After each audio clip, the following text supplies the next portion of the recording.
નમસ્કાર મિત્રો, સ્વાગત છે આપણું આપણી આ યુટ્યુબ ચેનલની અંદર.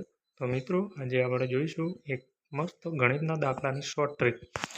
તો જે દાખલો તમને બુકની અંદર બહુ લાંબો હોય છે, પણ હું આ જે તમને શોર્ટ ટ્રીક બતાવું એની અંદરથી મિત્રો તમે ઝડપથી સોલ્વ કરી શકો છો.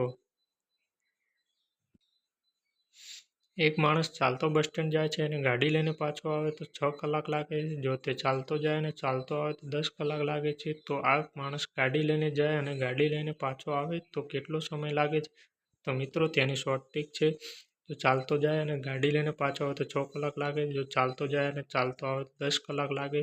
ગાડી લઈને જાય અને ગાડી લઈને આવે તો કેટલો સમય લાગે? તો મિત્રો, આપણે સ્વાભાવિક જોઈએ કે ચાલતો જાય અને ચાલતો આવે તો 10 કલાક થાય. તો તેને જે 5-5 કલાક થતી હશે, તો તેના આધારે આપણે જોઈ શકીએ કે ચાલતો જાય અને ગાડી લઈને પાછો આવે તો ચાલતો જાય તો 5 કલાક લાગે.